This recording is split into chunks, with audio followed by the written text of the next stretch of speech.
En el nombre del Padre, y del Hijo, y del Espíritu Santo. Amén. Dios te salve María, llena eres de gracia, el Señor es contigo.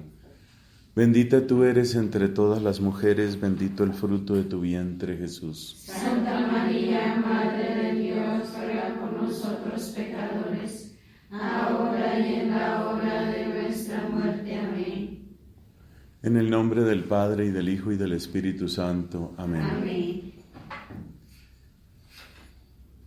En la antigüedad hubo pueblos que tuvieron gran admiración por aquella gente que es como muy dueña de sí misma.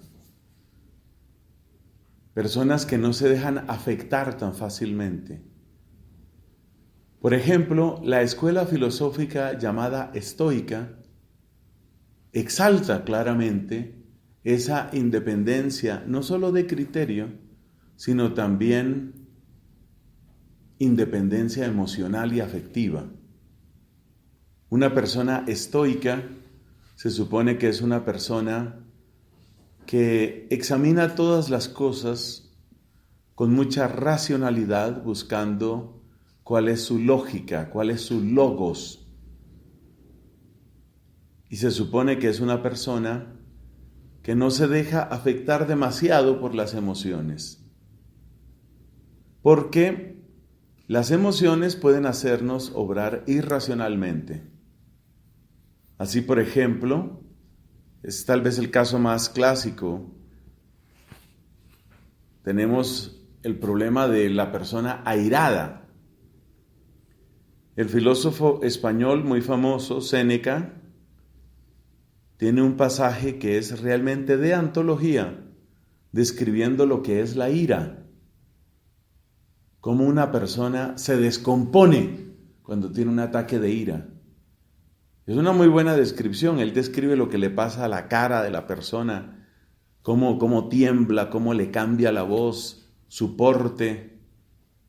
Tanto que llegó a ser un dicho famoso entre los estoicos que la ira era una forma de locura, pero era una locura que terminaba, una locura breve. Posiblemente la persona muerta de ira hace cosas que después lamenta. No les faltaba razón a los estoicos, efectivamente. Sabemos que una persona con ira e intenso dolor puede cometer graves crímenes y solo después recapacita y se da cuenta de lo que ha hecho. En un plano que tiene mucho que ver con la vida de tanta gente, encontramos el problema de la ira doméstica. Muchas personas han sufrido daños psicológicos severos, profundos, casi diría uno irreversibles, porque han padecido la ira repetida. Por ejemplo, hablando de nuestra Latinoamérica, del macho, del papá. El papá iracundo, a veces alentado incluso por el alcohol, que llega gritando, amenazando. Yo he escuchado testimonios de personas que en ese momento tal vez eran niñas indefensas, metidas debajo de una cama rezando, personas incapaces de contener el miedo. Gente que cuenta, yo de niño, yo de niña, me orinaba, yo no podía contener la orina porque era un pánico terrible.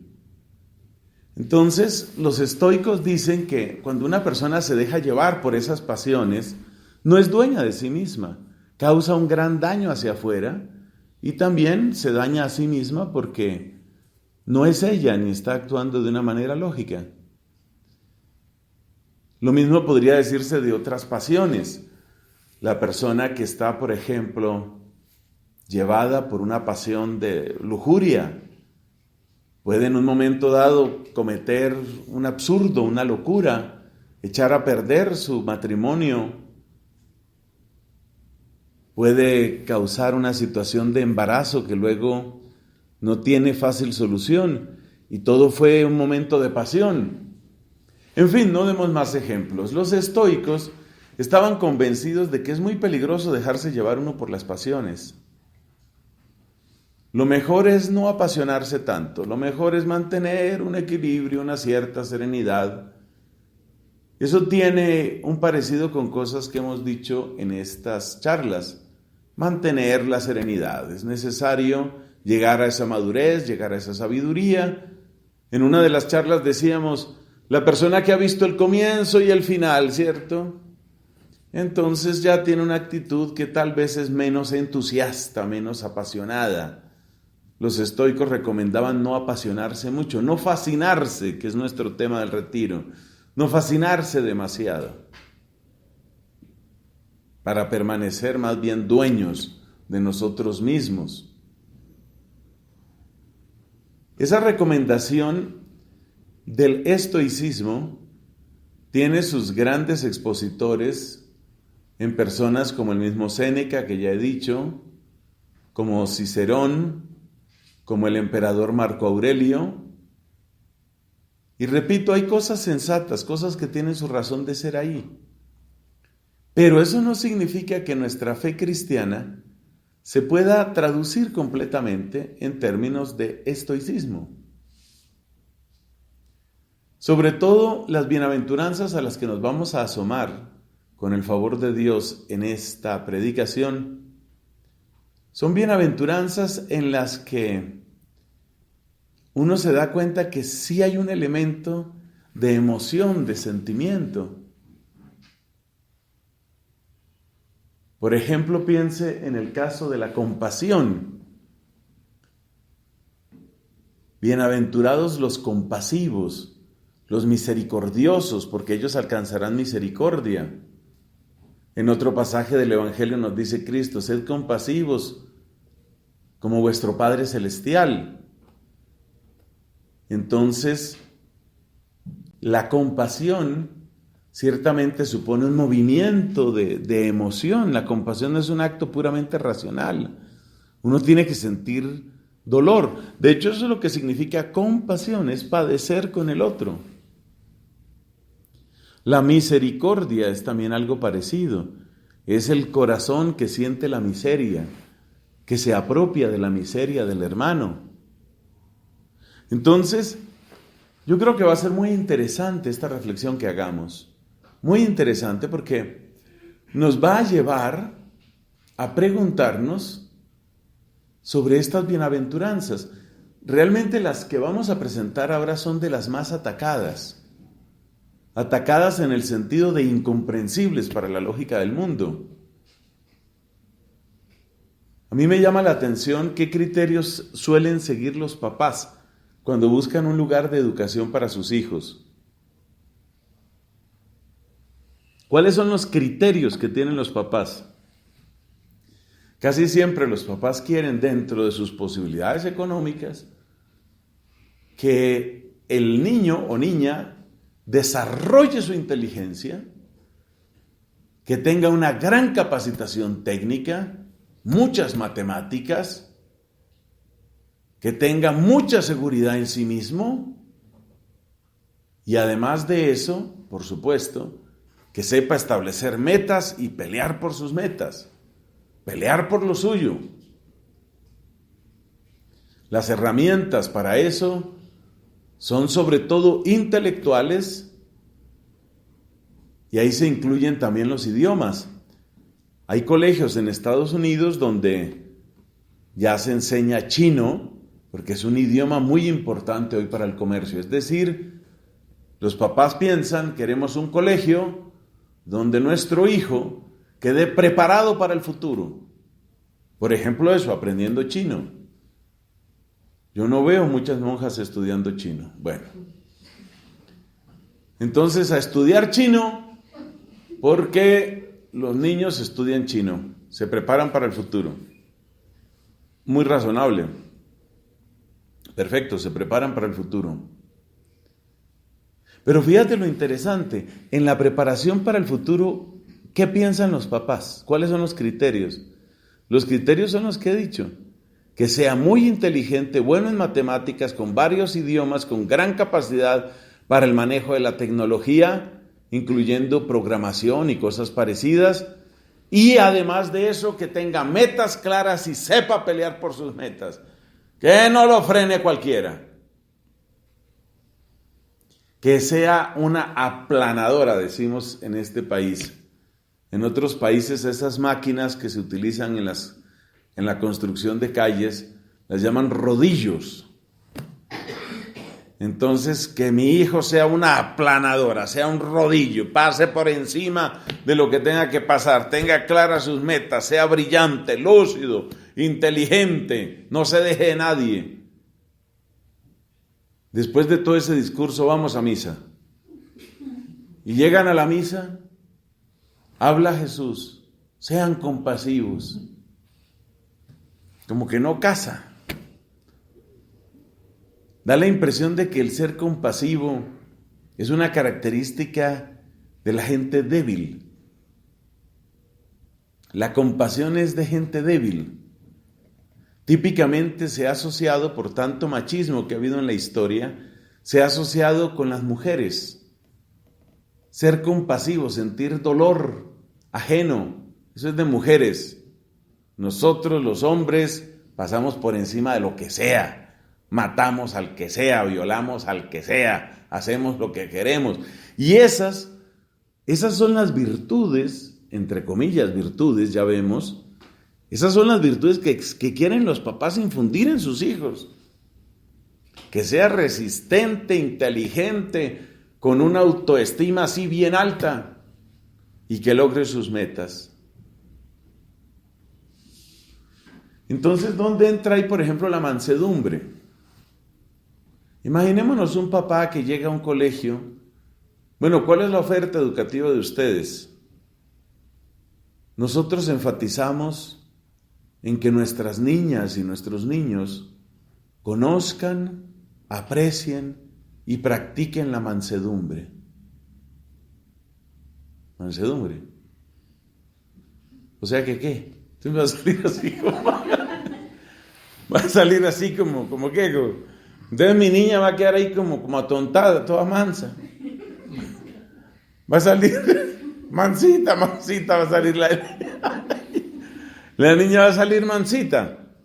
No, yo no quiero que mi niña sea una hermana de la caridad, yo quiero que sea gerente y que se proyecte internacionalmente.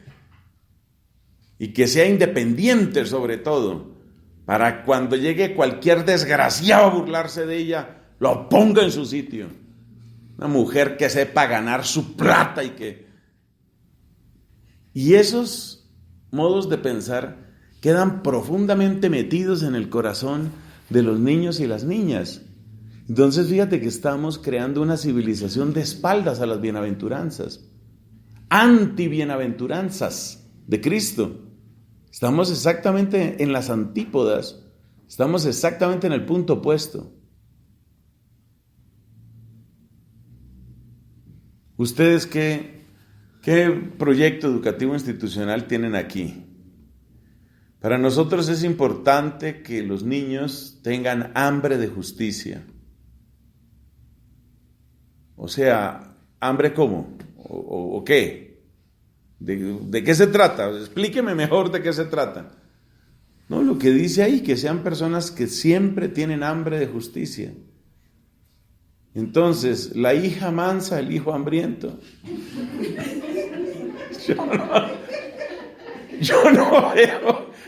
Yo no veo este colegio para mis hijos. O sea, usted quiere que mi hijo todo se le vayan suspiros. Ay, si el mundo fuera justo.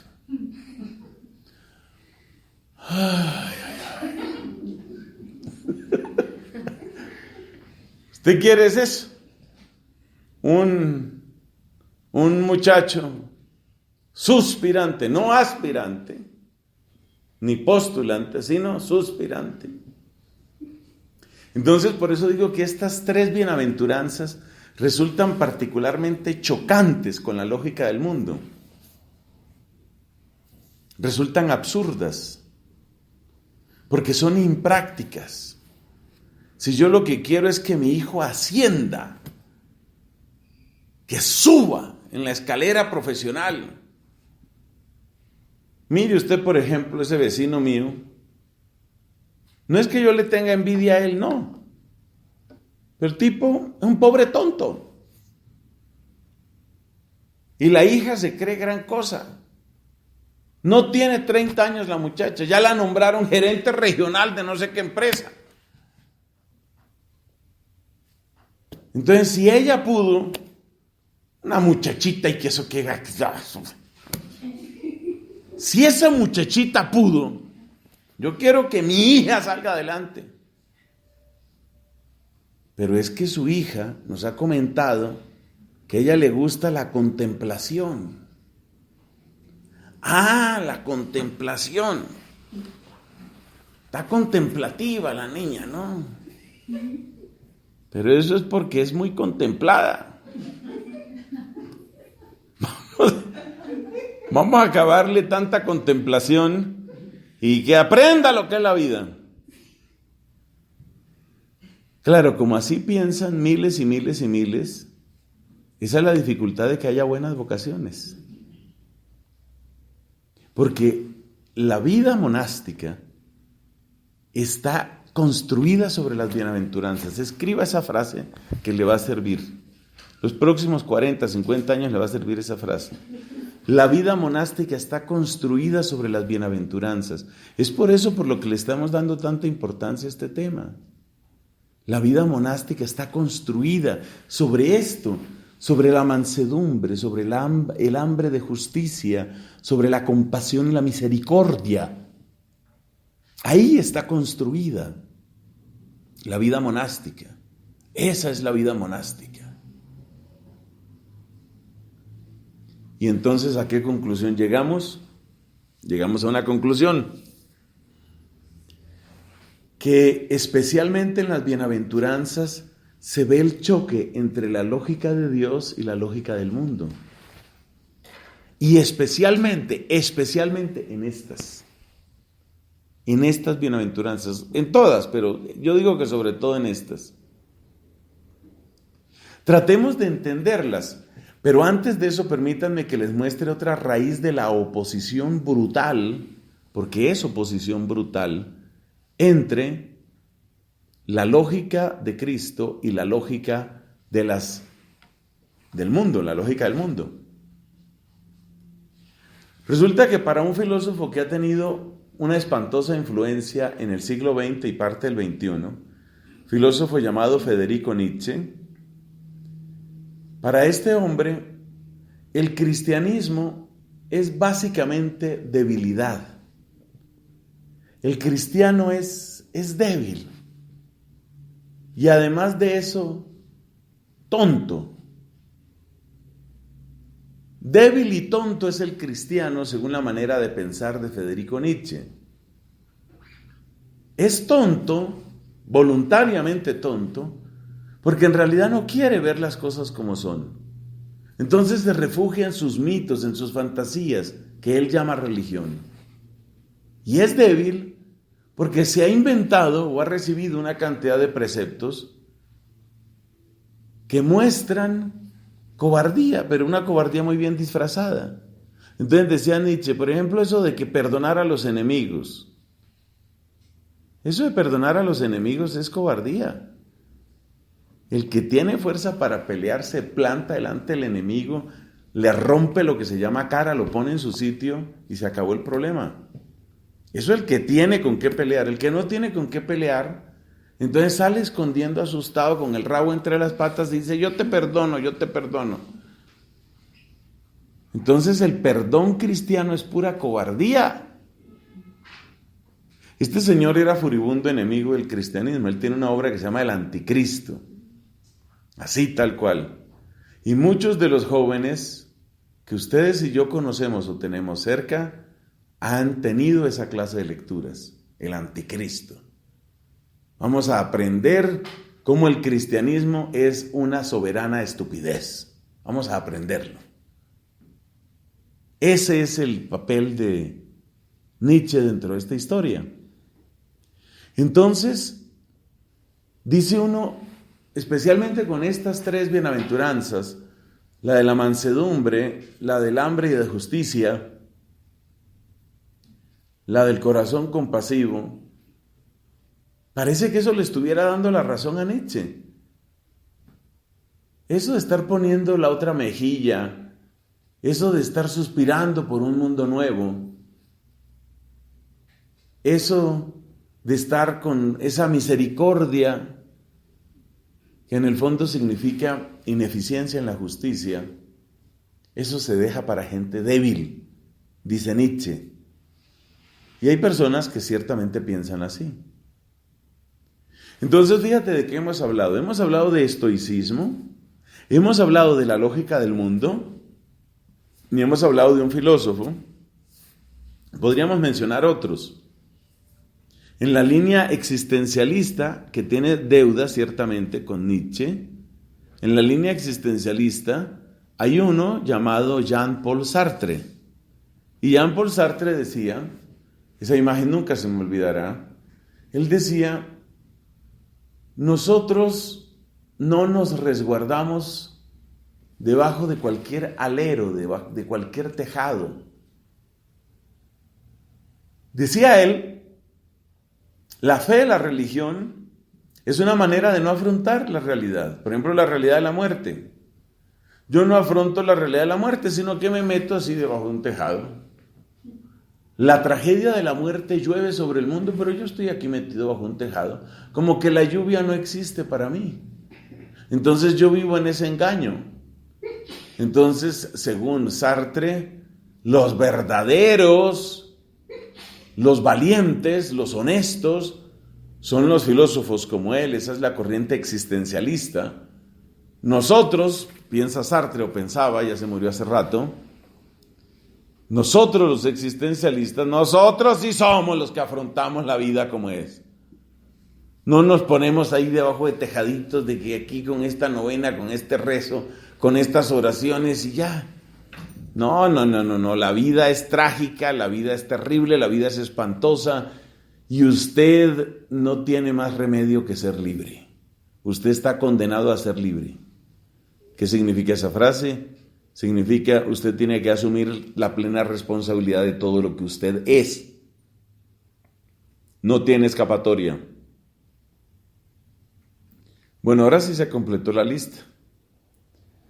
Porque ya hablamos de estoicismo, hablamos de cómo anda el mundo y hablamos 2 palabras sobre Nietzsche y sobre Sartre.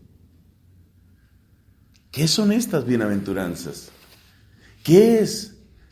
¿Cuál es el código? Fue la palabra que utilizamos la vez pasada. ¿Cuál es el código? ¿Cómo entenderlas? Cuando Cristo nos dice que seamos mansos, y siempre la gente hace el mismo chiste, manso pero no menso, siempre hacen el mismo chiste. Cuando Cristo dice que seamos mansos, ¿a qué se refiere? Y Él se llamó a sí mismo también manso. Él dijo, aprendan de mí, que soy manso y humilde de corazón. ¿Por qué es importante la mansedumbre en el mensaje del Evangelio? Nosotros hemos seguido una técnica de interpretación que es tomar las palabras del Señor y tratar de leerlas dentro de un diccionario que se llama el Antiguo Testamento. Creemos que esa es la mejor manera de entender las cosas. Pero entonces uno se pregunta, con el caso del llanto hay muchos textos, con el caso de la pobreza pues hay textos, pero ¿dónde están los textos en el Antiguo Testamento que nos hablen de mansedumbre? Uno empieza a explorar el disco duro, ¿dónde se habla de mansedumbre? No parece que sea tan sencillo. De hecho hay muchos textos en el Antiguo Testamento que hablan más bien de combate, hablan de combatir, de la guerra. El llamado a la guerra es frecuente en el Antiguo Testamento. Yo no voy a decir la tontería que algunos dicen, que en el Antiguo Testamento todo es violencia y Dios castigador, y en el Nuevo Testamento todo es ternura y Dios misericordioso. Eso no es cierto. Ahí hay 2 mentiras. En el Antiguo Testamento hay muchísimos pasajes cargados de ternura y de dulzura, y en el Nuevo Testamento hay varios pasajes, no son pocos tampoco, en los que se habla claramente de las consecuencias del pecado. El autor bíblico que más habla del diablo y de la condenación es Jesucristo. Eso no se nos puede olvidar nunca. O sea que no es que falten aspectos de ternura en el Antiguo Testamento, pero esto de la mansedumbre es extraño. Mientras yo estoy hablando, todavía voy a hablar como un minuto más de introducción.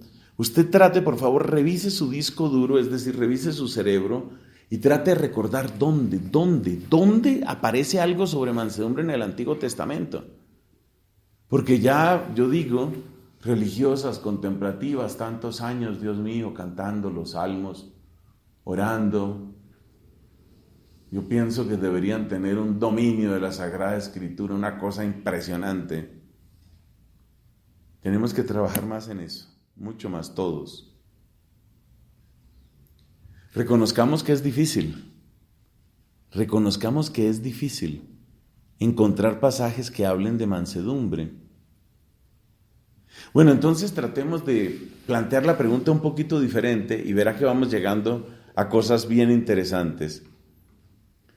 Pensemos en pasajes en los que la violencia encuentra como un freno. Pasajes que de alguna manera frenan la violencia, o desconfían de la violencia, o denuncian la violencia, porque claramente la violencia es contraria a la mansedumbre. Uno se da cuenta que lo más propio de una persona que tiene esa hermosa cualidad es que es una persona que me infunde la certeza de que no me va a hacer daño, ni se va a aprovechar de mí.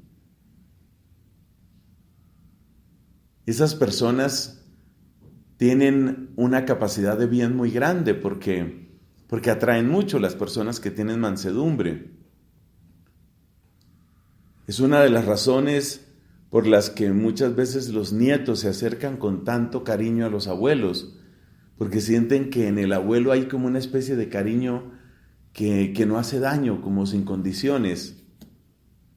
Entonces tratemos de pensar de cuáles son esos pasajes en los que la violencia queda como frenada, queda como detenida. Tampoco eso parece tan fácil de encontrar. Tampoco está tan fácil en la época de los patriarcas. Bueno, tal vez sí en la época de los patriarcas. A ver, hay una historia que está en el final del libro del Génesis. Es la historia de uno de los hijos de Jacob, el cual se llamaba José. Si nosotros miramos, la historia de José fue una historia de bastante dolor y de bastante violencia.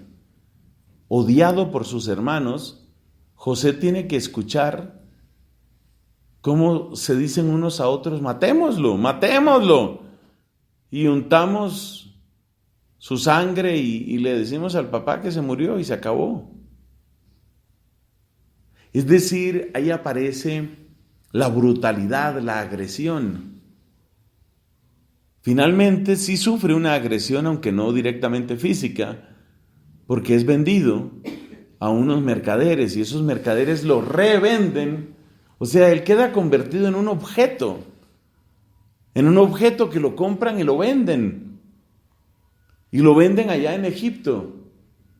Y allá en Egipto empieza a mejorar su situación, porque resulta que el señor que lo compró como esclavo se va dando cuenta de las muchas cualidades que tiene José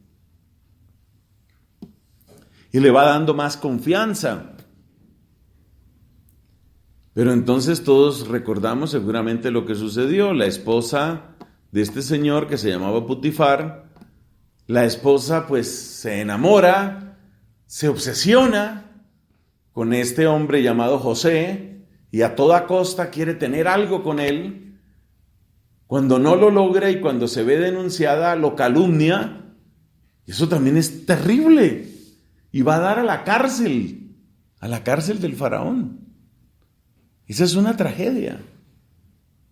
Y de la cárcel sale, pues, por esos dones que le ha dado Dios, por su capacidad de interpretar los sueños. Entonces, él es el único que le puede decir al faraón: va a haber 7 años de abundancia, pero después 7 años de terrible escasez. Y Faraón se da cuenta que está ante un hombre absolutamente singular. Y entonces José llega a ser administrador de Egipto. Lo que quiero destacar es que hay mucho dolor y mucha violencia. ¿Y qué es lo sorprendente? José no es una persona amargada. No hay en él amargura. Es una historia muy interesante. Sabemos lo que sigue. Llegan los hermanos de José. Y entonces, un día, José se revela ante ellos.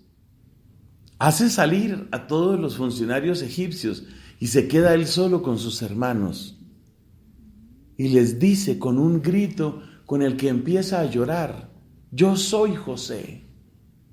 Y estos no le pueden creer cuando él está hablando en hebreo y les dice: yo soy José. No pueden creerlo.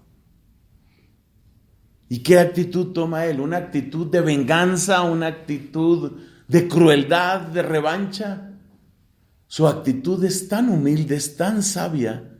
Y aquí las palabras de José: para un bien me envió Dios a Egipto. ¿Y qué camino había escogido Dios para enviarlo a Egipto? Todo lo que hemos dicho, que fuera vendido como esclavo, que antes tuviera que soportar amenazas de muerte. Es decir, la historia de José sí nos muestra algo, Nos muestra como que la crueldad no tiene la última palabra. Y nos muestra que esa sabiduría y mansedumbre de José al fin significa gloria para José, salvación para sus hermanos, vida para su pueblo. Entonces sí hay ese testimonio, ciertamente tenemos ese testimonio de lo que significa esa especie de renuncia voluntaria a toda forma de agresión, porque hay un camino diferente. Y no es un camino de derrota, como diría Nietzsche. No es un camino de derrota, es un camino de victoria. José es el gran vencedor en esa historia. Y tal como él lo había presentido en alguno de sus sueños de juventud, todos sus hermanos se inclinan ante él. Esa historia entonces tiene algo que enseñarnos. Hay otro personaje lleno de brutalidad y de crueldad, lleno de arrogancia y de blasfemia. Ese personaje se llama Goliat. Goliat, en tiempos del rey Saúl, se planta frente a las tribus de Israel y escupe, más que pronunciar, escupe su asqueroso desafío. ¿Para qué tantas muertes? Mándenme uno solo que pelee conmigo. Si me vence, los filisteos los serviremos a ustedes. Si yo lo venzo, ustedes nos sirven a nosotros. Y empezaba a blasfemar contra Yahvé. Las características de Goliat son las características de una máquina de matar. Lo que lleva por dentro Goliat es arrogancia, vanidad, soberbia, violencia, crueldad, burla. Todo eso es lo contrario a la mansedumbre. La manera como David lo vence es a base de belleza y de astucia. Es increíble pensar que la belleza tuvo un lugar ahí, porque la belleza hizo que Goliat despreciara a David. Y lo dice la Escritura, busca ese pasaje. Cuando vio que era un muchachito bonito. Ahora me mandaron un muchachito bonito aquí. Este no sabe nada. Este lo mato yo en 2 pasadas y entregaré tu carne a los perros, le dice Goliat, todavía muy seguro de sí mismo. Pero la actitud de David, aunque finalmente incluye muerte, la actitud de David no es la actitud de la presunción y de la seguridad sobre sí mismo. Más bien es la actitud del que pone su esperanza en Dios. Ya esto va sonando familiar. El que pone su esperanza en Dios y el que sabe esta batalla es de Dios.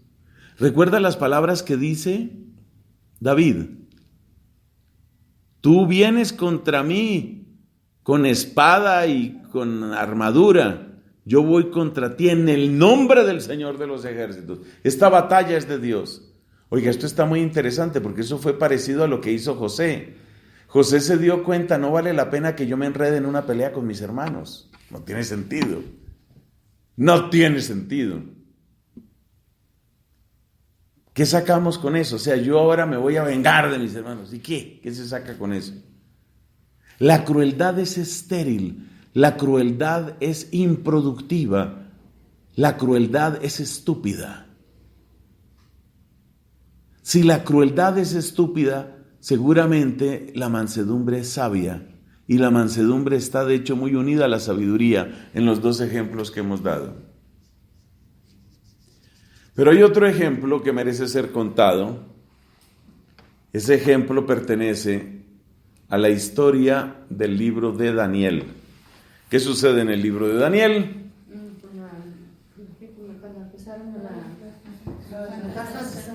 A la casta Susana. No había pensado yo en ese ejemplo. Cuando acusaron a la casta Susana, ahí está la crueldad y vence la sabiduría. Sí, ahí vence la sabiduría. Padre, y este otro, perdón, en el Antiguo Testamento, cuando la mujer de Urías también puede servir. La crueldad, la mansedumbre. Lo que yo no veo ahí, en el caso de Urías, yo no veo el caso no veo la mansedumbre, veo la crueldad de David, ¿no? Pero después viene la humillación ante nuestro Señor y doblegarse. Tal vez sí, yo miraría arrepentimiento. Yo todavía no veo mansedumbre ahí. Es que yo sí veo mansedumbre en el caso de David, porque él va incluso sin escudo, que esa es una de las características de la mansedumbre. En el caso de José se nota mucho. No lo veo tan claro, pero sí veo yo en el libro de Daniel una historia que debe estar como en el capítulo 2 o 3 de Daniel. ¿Es ahí? No, es más adelante. Es más adelante donde está esa visión. El rey, por favor vaya buscando ahí para que quede grabado el capítulo correcto. En el libro de Daniel, si no es el 2, es posible que sea hacia el final más bien. Hacia el 9, hacia el 12. Me disculpo no tener la cifra precisa. Donde hay una visión. Es en ese donde se cuentan esas visiones. Las visiones de los imperios. Y entonces aparecían unas fieras. Y una fiera se parecía a un oso, y otra fiera se parecía a un león, y otra fiera, y eran fieras todas crueles, y eran fieras todas implacables, y eran fieras todas sanguinarias. Pero todos esos imperios repugnantes y homicidas, finalmente son vencidos ¿por quién? Por el Hijo del Hombre. Hay que encontrarlo, la visión de los monstruos, donde aparecen las bestias estas, bestias feroces. Ayúdeme a encontrar las bestias feroces en el libro de Daniel. ¿Capítulo qué? ¿Capítulo qué? En el capítulo 7 del libro de Daniel. Vamos a mirar aquí un poquito, porque eso nos va enseñando por dónde va este tema de la mansedumbre. Vamos a ver por aquí un poquito. Las 4 bestias, exactamente ese es. ¿Capítulo 7? Muy bien. Entonces vámonos para allá, porque yo creo que ahí entendemos cuál es la esencia de la mansedumbre, que es algo que se predica demasiado poco. Demasiado poco. Aquí está Daniel y vamos a abrir el capítulo 7. Muchas gracias. 4 animales enormes, Daniel 7:3, diferentes entre sí salieron del mar. El primero era como un león con alas de águila, el segundo semejante a un oso, el tercero un leopardo. Y fíjate, por ejemplo, lo que se dice del oso. Iba levantada de un lado la fiera esta y tenía 3 costillas entre los dientes. Se le decía, anda y devora mucha carne. Y luego aparece un leopardo terrible con 4 cabezas y gran poder. Tenía enormes dientes. Y aparece la 4ª bestia que tenía enormes dientes. Comía trituraba y lo sobrante lo pisoteaba con las patas. La crueldad, la fuerza, la arrogancia. Ahí tenemos como una reedición de Goliat. Pero ¿qué pasa después de eso? Después de todo eso, estaba observando y vi lo siguiente: pusieron unos tronos y un anciano se sentó. Un río de fuego salía y corría delante de él. Versículo 12. A los demás animales se les quitó su poderío. Y luego, ¿qué pasó? En las nubes del cielo venía uno como hijo de hombre. A él se le dio, versículo 14, poder, honor y reino.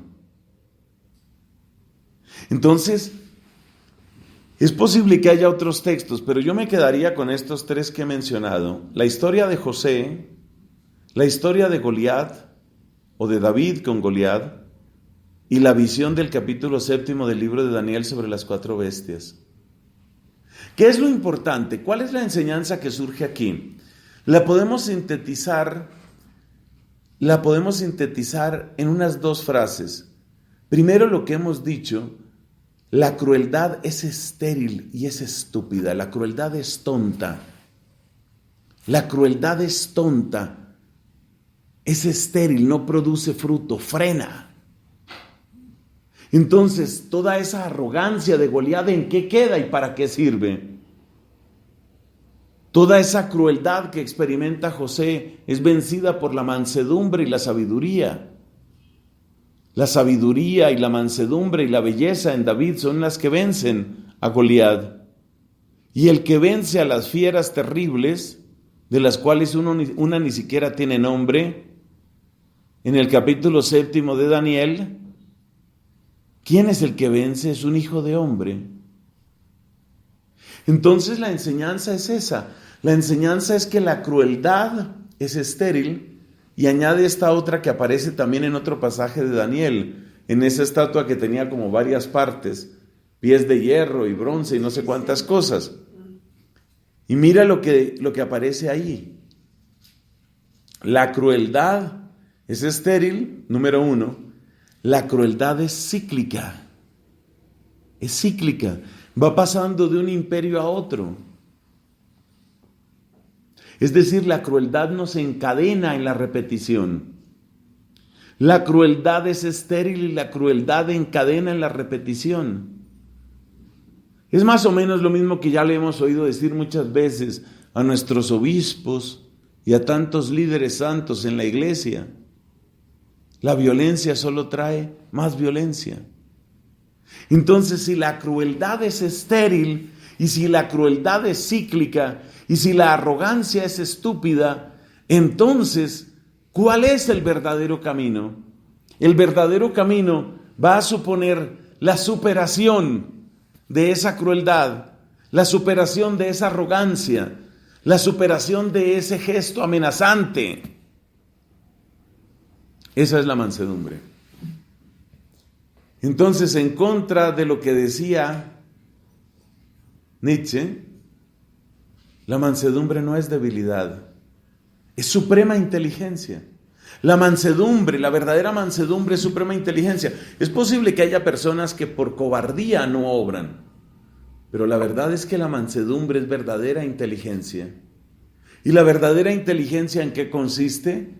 Consiste en comprender que la crueldad se come a sí misma y se destruye. Precisamente en su infinita arrogancia, a Goliat no se le ocurre que pueda ser atacado como fue atacado. La crueldad y la arrogancia crean una falsa seguridad. La mansedumbre, en cambio, hace sensible y vigilante al corazón, sensible y vigilante al cristiano. Entonces, hemos dicho que el gran puente entre el Antiguo y el Nuevo Testamento son los pobres de Yahvé. Entonces, ¿qué es lo que ha aprendido esta gente? Han aprendido que la crueldad es estéril y es cíclica. Han aprendido que eso es tonto, que es un desperdicio de fuerzas. Han aprendido que el camino tiene que ser otro. Entonces, ¿qué es la mansedumbre positivamente hablando? Es una resolución de no darle la palabra a la violencia. Es una resolución de no darle la palabra a la arrogancia. Por favor, hay que entender muy bien la diferencia entre violencia y la fortaleza. Son dos cosas distintas. Una cosa es falta de fortaleza y otra cosa es falta de violencia. La persona mansa ciertamente necesita una tremenda fortaleza. Fortaleza porque va a ser calumniado, porque va a ser excluido, como le pasó a José. Una cosa es tener fortaleza y otra cosa es tener violencia. La defensa, la justa defensa, la defensa propia, eso no es violencia. La defensa propia no es violencia, es fortaleza. Entonces, el mensaje cristiano no condena la defensa propia, condena la violencia, entendiendo por violencia esa agresión estéril, gratuita, que únicamente quiere mostrar la superioridad. Entonces, la mansedumbre es una resolución de no darle la palabra a la violencia. Es una resolución fortísima de no darle la palabra a la violencia. Porque darle la palabra a la violencia es ser un fracasado. Vamos a suponer esto. Una persona empieza a burlarse de mí, a tratarme mal, y yo entro en el juego y me vuelvo grosero, irrespetuoso, agresivo, amargado, supuestamente para ganarle a esta persona. La verdad es que ya me ganó, ya me volvió como él. Entonces la mansedumbre es la resolución de no volverse como el otro. El enemigo no logrará que yo me vuelva como él, porque si el enemigo me vuelve como él, ya me ganó, y me ganó donde soy más valioso, en mi interior, en mi corazón. Entonces la mansedumbre sí que requiere fortaleza, una tremenda fortaleza y una tremenda sabiduría. Y por supuesto, donde más se nota esa fortaleza y esa sabiduría es en la pasión de Cristo. En su pasión no profería amenazas, se ponía en manos del que juzga justamente. Entonces la mansedumbre deja que la violencia como Goliat colapse bajo su propio peso. La mansedumbre sabe que dejar que el corazón se le envenene es darle la victoria al enemigo. Si mi enemigo logra que yo lo odie, ya perdí yo. Entonces Cristo en su pasión es el gran victorioso. El enemigo malo, el demonio, quería sobre todo ¿qué? Sobre todo ¿qué? A través de toda esa crueldad, ¿qué era lo que quería? Adueñarse del corazón de Jesús. Volver pútrido ese corazón. Volverlo cargado de odio, de amenaza, de venganza. Eso es lo que querían. Entonces se necesita una extraordinaria fortaleza para padecer en ese grado y no llenarse de amargura. Ah, ¿estás hablando del estoicismo? No. Porque el estoicismo mira esa clase de victoria como una victoria de mí yo. La mansedumbre tiene una altura todavía mayor. Está pensando en la gloria de Dios y está pensando en el bien del prójimo. Y por eso Jesús en su pasión es capaz de orar por los mismos que lo están crucificando. Entonces fíjese que uno se puede morir sin saber lo que es la mansedumbre. Yo digo, cualquiera de ustedes que hubiera muerto, ¿quién sabe cómo sería eso? Tal vez le iban a preguntar allá en el juicio personal, ¿aprendió lo que es la mansedumbre? No supe. La mansedumbre es preciosa y no hay que equipararla ni hay que disolverla en otras virtudes. No es la simple paciencia, ya no me gusta tanto la traducción aquella. No es la simple paciencia, como dicen algunas traducciones, no es. Es mucho más que eso. Porque la mansedumbre incluye una lucidez que permite reconocer que la violencia, repito, es estéril y es cíclica. Y por consiguiente incluye la resolución llena de fortaleza de no dejar uno envenenar el corazón. Y por eso incluye un acto de tributo y de gloria a Dios por el cual yo le dejo a Dios la respuesta. Esta batalla es de Dios, dice David. Y David permanece sereno y ágil y sereno en su batalla contra Goliat. Bueno, ¿y qué significa felices? Que son felices los mansos. ¿Por qué son felices los mansos? Porque no están atrapados. No están atrapados en el ciclo de la violencia, salieron de esa cárcel. Por eso son felices. Son felices porque son vencedores. La amiga de Siena dice que Cristo en la cruz estaba perfectamente afligido y perfectamente feliz. Las dos cosas a la vez. ¿Y la felicidad de Cristo en la cruz cuál era? La felicidad de Cristo en la cruz era ver en el peor de los combates la más grande de las victorias. El peor de los combates era el que él estaba padeciendo. Y la más grande de las victorias era su corazón que permanecía impoluto, limpio, luminoso, puro. No ha podido. Ninguno de los azotes le cambió el corazón. Esa frase me impresiona. Ninguno de los azotes le cambió el corazón. Es decir, el corazón de Cristo quedó revelado, pero no cambiado en su pasión. Escriba eso que le conviene. El corazón de Cristo quedó revelado, se mostró, se manifestó. El corazón de Cristo se revela, pero no cambia en la pasión. Tristemente, muchas personas cuando sufren graves adversidades cambian. Entonces, no, yo era bueno, pero soy rebelde porque el mundo me ha hecho así. Entonces la gente se deja ganar por el mundo. El mundo me volvió rebelde, el mundo me volvió amargado. Juan Jacobo Rousseau dice, el hombre nace bueno, pero la sociedad lo corrompe. Qué tonto eres, Juan Jacobo, no conociste nada de Cristo.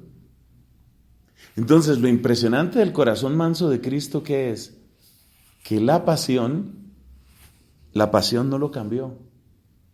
Su corazón no cambió. Ese corazón amoroso, ese corazón sereno, bendito, lleno de alabanza y de misericordia, quedó manifestado, pero no quedó cambiado. ¿Quién hace posible eso? La mansedumbre. Que venga ahora cualquier tonto llamado Federico Nietzsche a decirme que eso es debilidad. Eso es sublime fortaleza.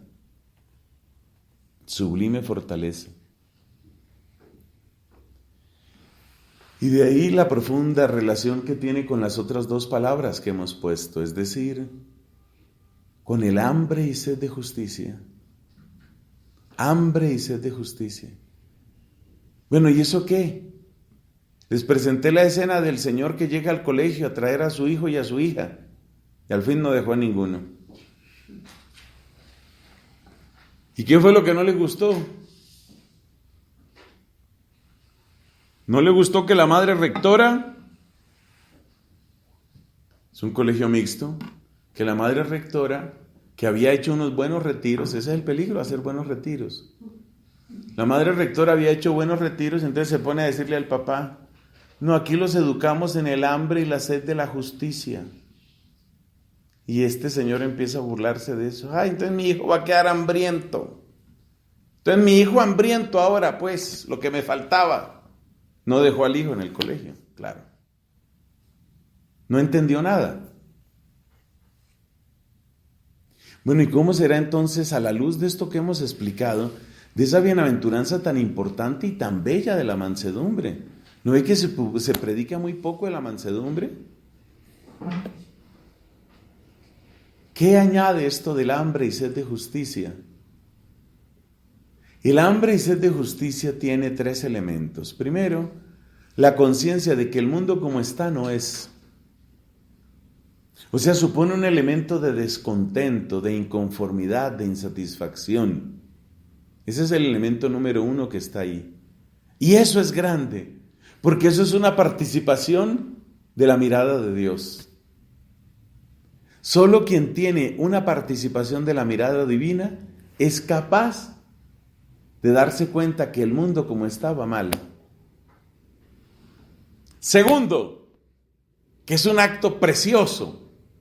Segundo, es la comprensión del nivel de daño que tiene el corazón humano. Es decir, esto no necesita reparaciones menores. Este es un daño grande. Este es un daño grande. Como cuando van a hacer una reparacioncita, no sé si eso habrá pasado en este monasterio. Bueno, vamos a hacer una reparación, dicen. A ver, parece que este tubo... No, pero espere, a ver, es que esta cañería... No, pero si esto se está deshaciendo. Madre priora, eso toca romper.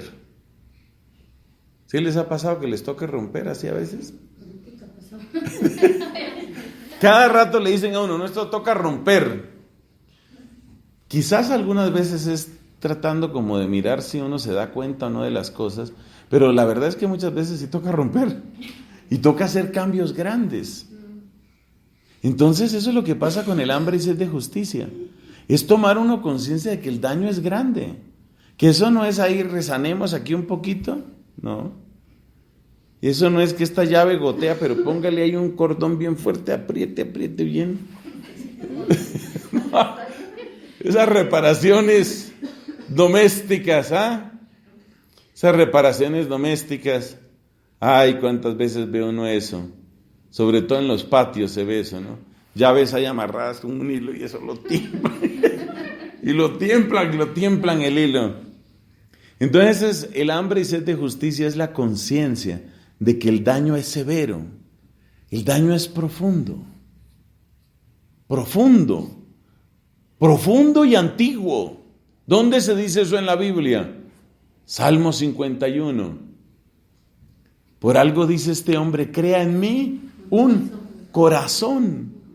Es decir, lo más íntimo mío está dañado. Estoy sucio, pero puerco por dentro. Y eso es profundo. Pecador me concibió mi madre. Dice este salmo.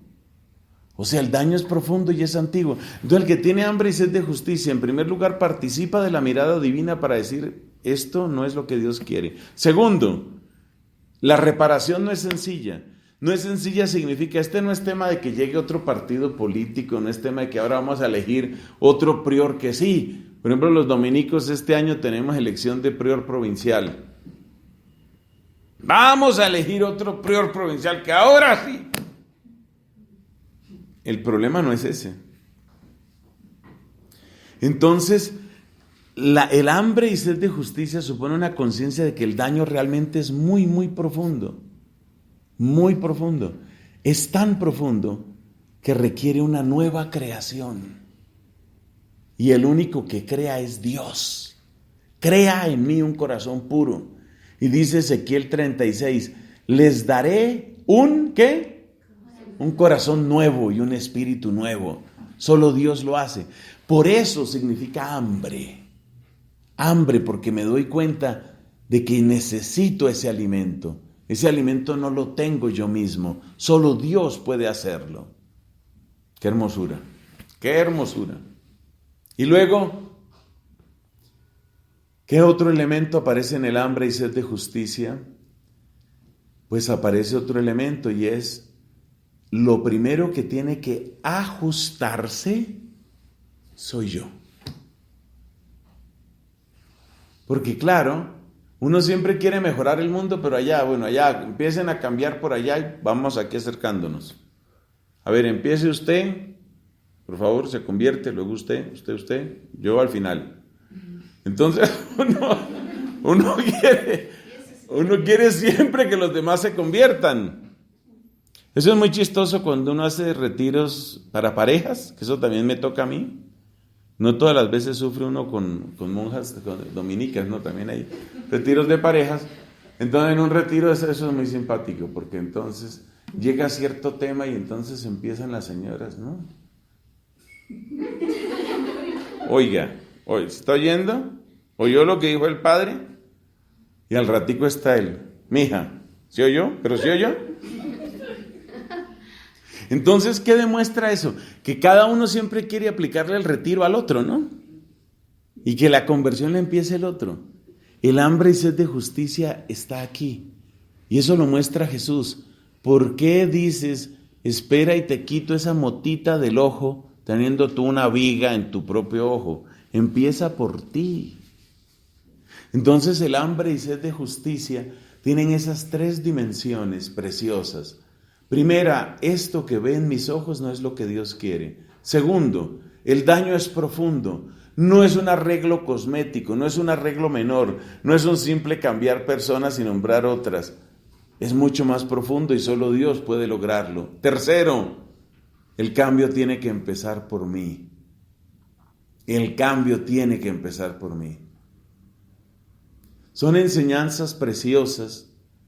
Más podríamos hablar sobre la misericordia, pero vamos a dejar estas tres bienaventuranzas ahí y darnos cuenta en el nombre de Cristo, darnos cuenta de lo que significa estar fascinados por Él. Así brevemente, como a modo de resumen, fíjate lo que sería una vocación religiosa vivida en esta clave. Imagínate una persona que viva la mansedumbre. Es una persona que vive realmente en clave de la gloria divina, que se da cuenta que es obra preciosa del Señor y que se da cuenta que el camino no es de agresión, ni de astucias, ni de violencias, ni de intrigas. No, el camino no es ese. Esa es una persona que realmente emprende un camino de evangelio y tiene hambre y sed de justicia y se da cuenta que necesitamos renovarnos, pero en lo profundo de nuestro ser.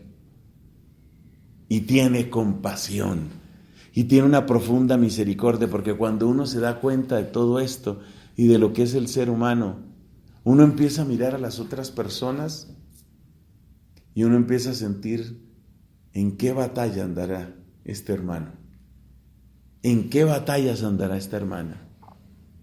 Qué lindo que es eso. Yo sé que Dios nos llama a ser compasivos con todos, pero yo creo que, por ejemplo, nosotros los sacerdotes debemos cultivar un modo especial de misericordia hacia los otros sacerdotes. Yo le he pedido mucho a Dios eso y creo que me lo ha concedido. Yo creo que me lo ha concedido, porque yo siento un amor especial hacia la persona del sacerdote, siendo yo mismo pecador primero, sacerdote por misericordia de Dios después. Esa sensación de que cuánto trabajo le costarán tantas cosas a este hombre. Entonces, la compasión se convierte como en una especie de vínculo invisible, que ya me hace sentirlo hermano, aunque no hayamos cruzado ni una sola palabra. Es muy hermoso hacer vida estas bienaventuranzas en nuestra vida consagrada. Gloria al Padre, al Hijo y al Espíritu Santo.